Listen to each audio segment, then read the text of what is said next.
Bonjour à tous, deuxième partie de la vie de Mohammed. Elle est très importante parce que la dernière vidéo a été consacrée à la vie de Mohammed, mais quand il était tout petit, qu'il a été envoyé chez les Bédouins pour avoir une éducation traditionnelle. Il est revenu, il a perdu son grand-père, il a été éduqué par son oncle. C'est dans les grandes lignes. J'ai terminé aussi ma vidéo avec un miracle. Il faut savoir que Mohammed a eu un miracle, c'est-à-dire que l'ange Saint Michael et Saint Gabriel lui ont enlevé la tache noire qui était dans son cœur, c'est-à-dire qu'il ne pouvait pas commettre des péchés. Est-ce que Mohammed a commis des péchés ou pas? La question reste toujours ouverte et il faut toujours savoir est-ce que le péché était lié avec une certaine intention ou pas. C'est toujours la question qu'on doit se poser. Deuxième question qu'on doit se poser, est-ce que Mohammed à la base était païen en sachant qu'il a été éduqué chez les Bédouins? C'est une question qui reste toujours ouverte. Dans le Coran, nous n'avons aucune affirmation s'il était païen ou pas. S'il n'était pas païen, il aurait été athéiste et je ne pense pas personnellement qu'il était athéiste. Je vous donnerai aussi après cette vidéo, deux histoires mythologiques de l'histoire des Berbères qui étaient une civilisation extrêmement spirituelle et extrêmement puissante. Ça sera pour la prochaine vidéo. Mais continuons sur Mohammed. Mohammed va se marier avec une femme qui s'appelle Khadija, qui est 15 ans plus vieille que lui-même. Il va avoir avec cette Khadija 4 filles et un ou plusieurs enfants. On n'est pas très sûr sur les enfants qu'il va avoir. Une chose est sûre, c'est qu'il n'y a qu'une seule fille qui va survivre, qui s'appelle Fatima. Maintenant, la question, et cette question est primordiale, est-ce que Mahomet peut-il être représenté dans l'art ou pas? Eh ben, mesdames, mademoiselles, messieurs, et excuse-moi pour les occidentaux, c'est non. Il ne peut pas être représenté sur une figuration, c'est-à-dire qu'il ne peut pas être représentation dans la peinture ni dans une statue. On sait très bien que Jésus est représenté dans toutes les façons possibles, dépend de l'époque, avec des yeux bleus, des yeux noirs. Je vous passe tous les détails, même le Saint-Esprit est représenté, Moïse aussi est représenté. Chez les musulmans, il est interdit de idolâtrer quelque chose. On peut que penser et ressentir Dieu, on peut même pas idolâtrer Dieu, hein. C'est quelque chose d'encore beaucoup plus fort et beaucoup plus transcendant qu'on le pense. On sait très bien que les églises catholiques, c'est Saint-Pierre, Saint-Ci, Saint-Ça, et que chaque église a une représentation du saint, donc on idolâtre le saint. Il y a toute une histoire avec les reliques qui peuvent nous donner des pouvoirs, etc., etc. Mais chez les musulmans, il est interdit. Et ça me révolte quand je vois le Louvre, un musée extraordinaire avec une sorte d'historienne qui nous dit qu'on peut représenter le prophète Mohammed. Il est écrit noir sur blanc qu'on ne peut pas. Elle va bien sûr chercher chez une tradition perse qui est mélangée avec le zoroastrisme, mais pour la religion musulmane pure et dure, il est interdit de représenter le prophète. Je le dis encore une fois. Mais on a des descriptions, on sait que le prophète Mohammed était plus grand que la moyenne, avait les yeux noirs, avait des cheveux longs qui lui allaient jusqu'à là, peignait sa barbe, aimait les chats, aimait les enfants. On a beaucoup de descriptions sur le prophète Mohammed. Une chose qu'on peut dire sur le prophète Mohammed, il a été représenté dans un film en 1976, et vous allez me poser la question, mais comment se fait-il qu'il a été représenté dans un film? Il n'a pas été représenté dans le champ, il a été représenté toujours à l'extérieur, c'est-à-dire qu'on entend sa voix, mais on ne voit pas Mohammed lui-même, donc il faut toujours l'imaginer. C'est le messager de Dieu. En 610, il se passe quelque chose d'extrêmement important, c'est la révélation de l'ange Gabriel dans le mont Hira. Le mont Hira était un lieu où lui, il allait se recueillir pour rechercher la spiritualité, et à ce moment-là, il reçoit donc une révélation, il attrape peur, et il y a une sourate qui dit comme quoi il essayait de fuir de l'ange Gabriel parce qu'au tout début, il a refusé d'être l'élu pour l'islam et l'ange Gabriel se mettait dans n'importe quel champ. Il a été se réconforter chez Khadija et finalement, il a reçu le premier verset. Je vous lis le texte du premier verset. Je le lis en français, je ne veux pas le faire en arabe parce que j'aimerais bien que tout le monde comprenne. Et comme je vous ai dit, au moment qu'on traduit une langue, il y a déjà facilement la moitié de l'Esprit Saint qui part. Mais je fais la traduction, hein, voilà.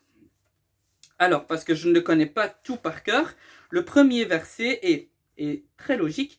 Lis au nom de ton Seigneur qui a créé l'homme d'une adhérence. Lis, ton Seigneur est très noble qui a créé par la plume, qui a enseigné l'homme ce qu'il ne savait pas. C'est clair, c'est que le Coran est la révélation qu'il doit avoir, et la dernière révélation après le Talmud, la Bible et le Coran qui sera le dernier, parce qu'on n'a rien connu après ça actuellement. Maintenant, continuons. 610, c'était donc la première révélation, la révélation qui a été donnée par un ange Gabriel. Nous continuons. Donc, ce qui va se passer, c'est que plusieurs personnes vont se convertir. La question est, qui est la première personne qui va se convertir? La première personne qui se convertit s'appelle Abu Bakr, qui va être suivi par des autres hommes très importants comme Abu Taleb qui va lui donner la protection. Il va aussi avoir un homme qui était opposé à l'islam à la base, vraiment opposé, vraiment un violent qui s'appelait Hamza, et plusieurs personnes vont commencer à se convertir. Ça va tourner mal vers l'année 620 quand Mohammed va perdre sa femme Khadija et va perdre son oncle Abu Taleb, et une autre personne va être le chef du clan qui s'appelle Abu Lahab, et lui est contre la religion musulmane, donc ça va partir un tout petit peu en cacahuète. En 620, année très importante, il va partir en pèlerinage vers Jérusalem. Vers Jérusalem, c'est très important parce que c'est le lieu où nous avons Abraham, qui a failli, qui a voulu sacrifier son fils pour l'amour de Dieu, son fils qui s'appelle Isaac. Et donc, du coup, il va se mettre sur ce lieu-là. Et là, il va faire, je ne sais pas trop, un voyage ancestral ou astral. Pour moi, c'est plutôt un voyage astral, où il va aller dans plusieurs couches des cieux. Et il va, dans la première couche, il va voir Adam. Adam qui est le premier personne de la civilisation pour les religions monothéistes. Après, dans la deuxième couche, il va rencontrer Moïse, qui a donné la loi. En troisième couche, il va voir bien sûr, comment s'appelle-t-il, Jésus, qui est un roi spirituel. C'est pour ça que les Juifs n'adhèrent pas à Jésus parce qu'ils cherchaient un roi politique. Et après, lui, il va aller dans un cieux beaucoup plus haut que ces deux-là. Et l'ange Gabriel ne peut même pas le suivre. Il va au-dessus de ces deux-là. C'est très révélateur parce que ça veut dire qu'il détient le plein pouvoir parce qu'il est plus haut que la justice et la spiritualité, c'est lui qui va donner les deux. C'est ça l'idéologie derrière tout cela. Est-ce que c'est le cas ou pas? Ça dépend. Si vous êtes musulman, c'est bien sûr le cas. Si vous êtes catholique, vous allez penser une autre chose. Alors, continuons notre histoire. En 622, que va-t-il se passer? En 622, Mohammed décide de partir dans la ville de Médine.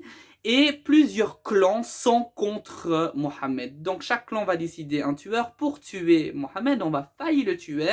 Il va se réfugier dans une grotte où il y aura une araignée qui va teaser une certaine trompe à l'œil. Finalement, ils vont abandonner la place et il va arriver à Médine. Pourquoi est-il parti à Médine?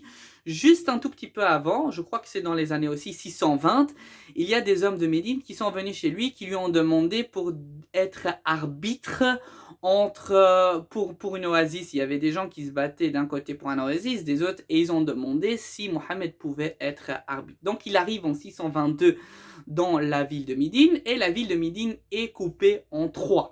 C'est-à-dire, vous avez les immigrés, vous avez les gens de Médine, et vous avez une troisième tendance que j'appellerais les hypocrites. Les hypocrites qui veulent la mort de Mohammed. Et finalement, c'est ces groupes-là qui vont construire la première fois la constitution de Médine, qui est extrêmement important pour la fondation de l'islam. C'est-à-dire, je m'explique, on va beaucoup parler sur des choses pas que spirituelles, mais des choses qui sont juridiquement importants. Les trois concepts très importants, surtout c'est l'islam, c'est le mariage, l'héritage et le commerce. Surtout, on parle du 7e siècle après Jésus-Christ, donc c'est une tendance qui est différente qu'aujourd'hui, mais on peut dire qu'aujourd'hui, ces trois choses sont toujours très importantes. Donc, on va faire la constitution de Médine, qui est toujours la base de la loi de la religion musulmane.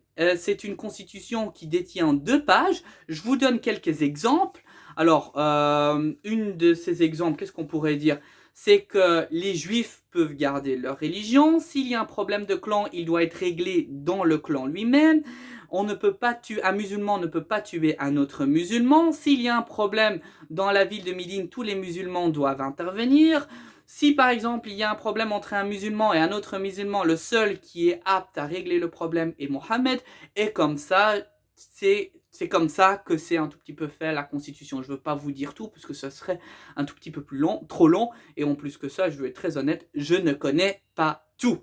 Maintenant, nous sommes à l'année 622, qui est une année, comme je vous ai dit, fatidique, parce que le moment que le prophète Mohammed part de la Mecque à Médine, c'est leur calendrier. Donc leur calendrier commence pas avec Jésus-Christ, mais commence avec le départ de Mohammed pour la ville de Médine. Et deuxième chose, leur calendrier n'est pas solaire, c'est un calendrier lunaire. Je reviendrai dans une autre vidéo pour vous expliquer la différence entre un calendrier lunaire et solaire, qui est très important.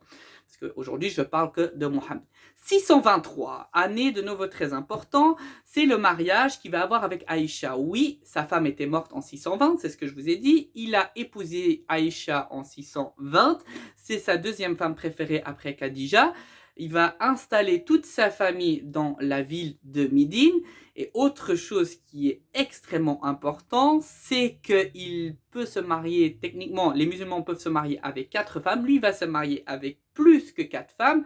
Est-ce que c'était pour un désir sexuel? Pas du tout. Ces femmes étaient veuves et c'était que ces femmes pouvaient bénéficier des biens de Mohammed pour qu'elles ne tombaient pas dans des vices ou dans des trucs qui rentraient pas dans la pauvreté. Donc ils partageaient en fait ces biens et c'était plutôt des mariages contractuels. Donc ça c'est l'année 623. 624, la bataille de Badr, c'est-à-dire que nous faisons encore toujours la bataille de Badr qui a en mars, mais j'ai oublié de dire en 624, il se passe quelque chose de très important en janvier. Donc 624 janvier, c'est la première fois qu'on va essayer de couper la Bible avec le Coran. On va le faire avec deux choses. Première chose, à la base, quand on faisait la prière, on priait direction Jérusalem. Ça va changer, ça va plus être Jérusalem, il va y avoir une révélation de Mohammed qu'il faut prier direction la Mecque. Deuxième révélation très importante, c'est qu'on faisait le ramadan qui était copié sur une tradition juive, on coupe ça et on a une tradition aussi musulmane. En mars, il y a la bataille de Badr, c'est-à-dire qu'on va poursuivre les Kharajites. Et il y a 300 hommes qui vont essayer de combattre les Kharajites qui sont 3 fois plus nombreux que le clan de Mohammed. Il y aura l'aide de l'ange Gabriel qui va donner un petit coup de main et les Kharajites vont être combattus. On dit qu'il y aura entre 45 et 70 morts dans le clan de Mohammed. C'est-à-dire qu'ils ont combattu 900 personnes. Ça, c'est 600, si je ne me trompe pas, 624. Nous continuons dans une année encore plus importante. Je ne veux pas me tromper dans les dates. Alors, 625, continuons, on a été 624, maintenant 625, la bataille de Uhud. Alors ça c'est une bataille aussi extraordinaire, 3000 hommes qui vont se battre contre 1000 musulmans, les 1000 musulmans vont combattre les non-musulmans ou les gens qui étaient contre la religion musulmane avec l'aide de l'ange Gabriel et il n'y aura que 70 morts. 627, là nous avons la bataille de Fossé, 10 000 personnes veulent attaquer la ville de Médine et on crée des fossés à les alentours et on ne peut toujours pas prendre la ville. Et là, ça devient extrêmement important. 628, 629, on est entre ces deux-là. C'est le moment que Mohammed va partir avec 1300 guerriers dans la ville de la Mecque. Il va retourner et il va demander s'il peut faire un pèlerinage aux Kharajites. Les Kharajites, bien sûr, vont refuser catégoriquement. On signe une trêve. Et en 629, nous avons le premier pèlerinage de la ville de Médine pour arriver à la Mecque. On ne parle pas d'un pèlerinage comme on voit aujourd'hui. Hein. Et aujourd'hui, bon, soyons honnêtes, ce n'est pas les mêmes pèlerinages qu'à cette époque-là. 628, 630, date extrêmement importante parce que c'est entre 628 et 630 que la ville de la Mecque va tomber dans les mains des musulmans. Il y aura quelques condamnations, bien sûr, et quelques morts entre 628 et 630, et plusieurs personnes vont se convertir dans la religion musulmane. 631, c'est la première fois qu'on va faire un traité avec la Palestine qui est à cette époque-là catholique, chrétienne, et 632, année fatidique, le prophète Mohammed va mourir et il va recevoir l'ultime révélation. Voilà en très grande ligne l'histoire de Mohammed qui est extrêmement pétillante et extrêmement vif. Je vous raconterai un tout petit peu plus tard sur la biographie. Maintenant, les choses qu'il faut savoir, dans le Coran, combien de prophètes y a-t-il décrit? Il n'y a pas autant de prophètes que dans la Bible, on parle que de à peu près 28 prophètes, ce qui n'est pas énorme. Les prophètes les plus importants, vous les connaissez, c'est Abraham, Noé, Jésus, Moïse et bien sûr Mohammed. Je crois que c'est le pilier, les 5 piliers les plus importants et même pour la religion musulmane. Deuxième chose qu'il faut savoir, c'est que Mohammed est un homme qui va avoir la dernière révélation et c'est le dernier prophète de tous les prophètes. Donc c'est lui qui va avoir l'ultime révélation de tous. Maintenant, une chose qu'on doit faire, c'est qu'on pourrait comparer Mohammed à Jésus. On peut le comparer, mais malheureusement, Mohammed est un être humain et Jésus, techniquement, n'est pas un être humain. C'est un humain qui a la même substance que Dieu, c'est-à-dire que c'est le Fils de Dieu et la religion musulmane refuse catégoriquement cette trinité qui disent que c'est une trinité, donc qu'on pense à 3 personnes différentes et qu'on idolâtre pas le Dieu comme on doit l'idolâtrer. C'est-à-dire que Dieu ne peut pas être un être humain. C'est la grande différence. Et deuxième différence, vous savez que les Juifs, David a les psaumes, Jésus a les évangiles et l'islam a le Coran. La grande différence, c'est que Jésus n'est pas autant accessible comme Mohammed. C'est-à-dire que déjà, nous avons 4 évangiles qui, de temps en temps, se contredisent ou se symbiosent, mais c'est très compliqué à trouver le lien entre les 4 évangiles, c'est-à-dire que tel va dire elle est à la croix, tel va dire qu'il n'est pas à la croix, tel. Donc on doit essayer de trouver un lien entre les 4. N'oubliez pas que ça a été écrit qu'en 325 sous le concile de Nicée. Et le concile de Nicée, on sait très bien qu'il a été quand même un tout petit peu arrangé dans l'idéologie de l'Empire romain. L'Empire romain qui est exactement la même chose que l'Empire catholique, parce que ça vient de Rome, c'était juste, on a trouvé une religion pour garder la force de Rome. Tandis que chez les musulmans, c'est un tout petit peu différent. Je crois que Mohammed est beaucoup plus accessible que Jésus parce que Jésus est le Fils de Dieu, c'est-à-dire que comme on sait, Mohammed aimait les chats, aimait les enfants, peignait sa barbe, et il y avait certains rituels. Donc, ce que font les musulmans essayent de vivre comme Mohammed a fait, et c'est-à-dire que s'ils vont d'un pays à l'autre pays, ils ne sont pas vraiment dans un autre monde parce qu'ils essayent tous de vivre comme Mohammed a fait. Donc c'est très important et c'est beaucoup plus facile pour eux de s'adapter, comme le catholique, il doit s'adapter en Orient en sachant que Saint-Pierre et Saint-André n'ont pas évangélisé à la même façon. Ça, c'est une très grande différence. Y a-t-il des reliques? Oui, il y a des reliques de Mohammed qui se trouvent en Turquie, en Istanbul, dans le musée de Topkapı, ou Topkapı, je ne sais plus comment ça s'appelle, là où ce que vous pouvez retrouver des poils de sa barbe, des empreintes, des sandales, etc., etc. Donc, il y a des reliques toujours actuelles. Vous savez, les catholiques, c'est exagéré, hein. Il y a la croix un peu partout, il y a des clous. Il y a plus que 4 clous, en sachant que Jésus a eu que 4 clous. Donc, les reliques chez les catholiques, c'est vraiment l'extrême de l'extrême, hein. Maintenant, la question aussi qu'on peut se poser, comment se fait-il que Mohammed, aujourd'hui, on le vénère toujours? Il est mort, l'homme. On le fait par le ramadan, bien sûr, le jeûne qui est extrêmement important. N'oubliez pas qu'il a eu la première révélation dans les 10 derniers jours sur une journée impaire. C'est là où il a eu la première révélation de l'ange Gabriel. Donc le jeûne est extrêmement important. La prière, on fait de temps en temps, je crois que si je ne me trompe pas, c'est 5 fois la prière par jour dans des temps exacts. Donc on a même des horloges faites pour ce genre de choses, de téléphone est fait pour ça. Donc vous savez à quel moment il faut prier dans la direction de la Mecque. Il y a toute une codification qui est extrêmement complexe, mais pour eux c'est tout à fait normal parce qu'ils l'ont appris depuis petit. Puis il y a, mais ça c'est rejeté de temps en temps par certains groupes comme les Wahhabites, ils refusent catégoriquement l'anniversaire du prophète Mohammed. Il y a des poésies qui ont été écrites et il y a une biographie qui a été écrite dans le 8e siècle après Jésus-Christ, qui fait plus de 700 pages, qui a été même revisée par les Occidentaux, qui ont dit que c'est complètement juste ce qui se passe sur le côté sociologique, anthropologique, historique et économique, c'est-à-dire qu'ils disent que ce biographie est vraiment juste sur le prophète Mohammed. Bien sûr, on va essayer de trouver des failles parce qu'aujourd'hui, on est dans une tendance contre la religion musulmane. Pour se protéger ou pas, cette théorie, je la laisse ouverte. Mais en tout cas, on sent que la religion musulmane est aujourd'hui le mouton noir de la société occidentale. Est-ce que c'est nouveau? Ça n'a jamais été nouveau. On connaît les croisades, on connaît la Révolution française, on connaît les années 19e où ce que la France a été un pays extrêmement nationaliste.